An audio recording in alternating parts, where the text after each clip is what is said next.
As you know very well, Gayatri is one of the most prominent mantra.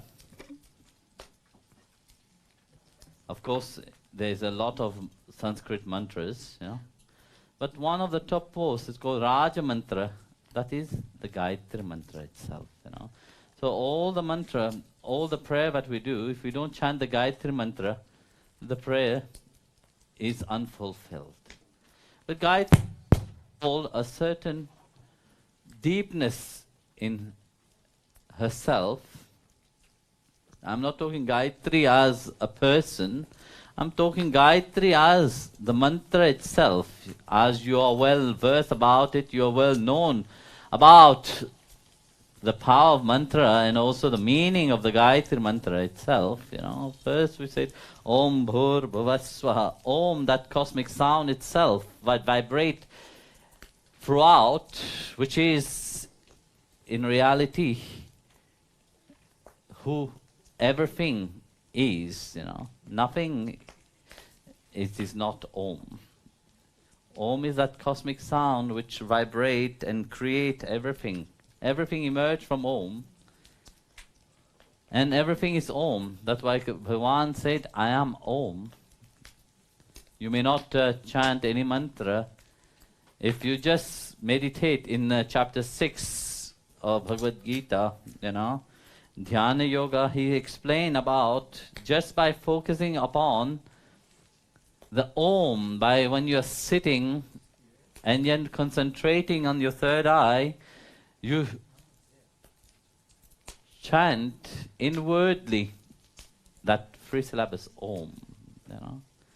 So while you're chanting Om, that is Bhagavan himself. There's no difference between Om and the Supreme Lord. Bhur Bhuvaswaha, we are talking about that free state in itself, that emotional state, that consciousness and the blissful state which you represent. That is your being. Your divine being is that state, is the fullness of that creation itself, that emotional what you are here. And your consciousness while you are advancing towards your spirituality. But the culminate part of it is that blissful state, That is the free first word. Tat savitur varenyam bhargo devasya dhimahi dhiyo yo na prachodayat. So that part we talk about, just like the sun is rising. When the sun is rising, what happened? Darkness disappeared, no? So light, you start to perceive the reality. But one stayed in the slumber of the darkness of the mind. When one is in the slumber of the darkness of the mind, one is not awake. One is still in a dormant state. But the Devas, they are not in that dormant state. The Devas is in a state of awakening. When they're in the state of awakening, they perceived that divine reality at all time. So as long as man, it is in the state of the mind, their state in the state of dormant. A Gayatri Devi, that mantra realized that one intellect have to be enlightened. In spite of, if you have an intellectual, you are very intellectual people, but your intellect doesn't mean that you are enlightened. Here we ask Gayatri Devi in that mantra itself, enlighten thy intellect. But by the intellect getting enlightened, only then the consciousness will reveal itself. But if the intellect is not enlightened, very difficult. Then the mind and the ego take over. So we ask Gayatri mantra, when we are chanting the Gayatri mantra, we are asking the divine to purify our intellect, so that that divinity, what we all hold, may shine through. In the Bhagavad Gita, Krishna, chapter 6, verse 3 of Bhagavad Gita, Bhagavan said, those who is longing for perfection,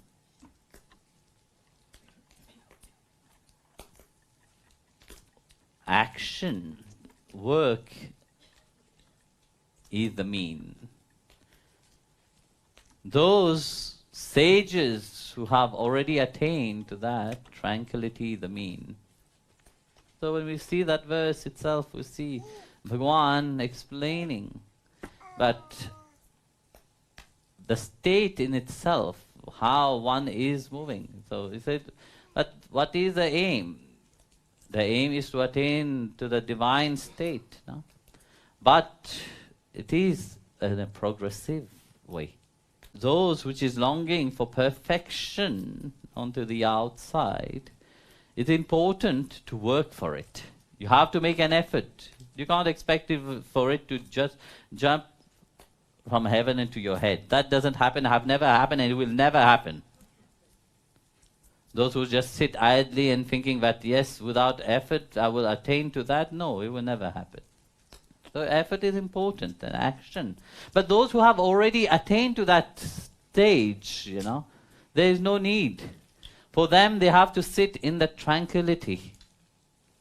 They sit in that divine consciousness. They are absorbed into that. The mind is tame. So when you become the master of the mind will never want to change. It needs to be whipped. Then you have it under control. Without whipping that horse, which is the mind, once the horse starts listening to you, then you can guide the horse wherever you want. You can gallop the horse wherever you want. No? Because you are in control, you are the master. So we ask Gayatri Devi when you are chanting the Gayatri mantra, but we are not dictated by our mind, but we are the master of such mind. We are here to attain to that ultimate perfection. We are here to attain to the lotus feet of the Lord. We are here to attain to that bliss of Bhagwan himself. We are not talking about us being blissful. We are talking about that bliss which emanates from that awakening of him inside of us. You know?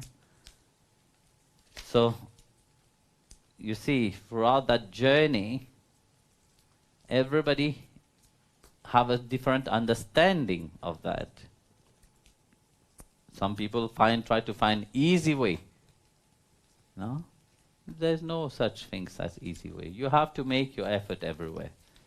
When we are chanting the Gayatri mantra, we are asking the Divine Mother to enlighten our intellect so that we can cross over all that limitation, but the gate of possibilities open up, that we may awake in that divine glory. Not only in one specific, but in the multitude, the vastness, the wholeness itself. Only when we become whole in ourselves that we can realize the divine. If we are not whole in ourselves, we can't realize the divine. We can't even realize who we are. Then all stay only into the mind. Even your knowledge stay only into the mind. There is no intellect there. There's only the mind which is governing. So you're still into the whole state. Now still trying to climb, but not yet achieve that.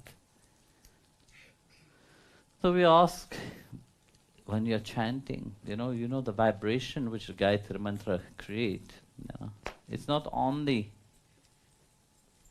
for the, I forgot to say, should have put some water around, let it get energized, But yet, I was thinking, your body is full of water. 72% of your body is water. So while chanting the Gayatri mantra itself, your whole vibration, your whole DNA or whatever inside, what is it called? Yes.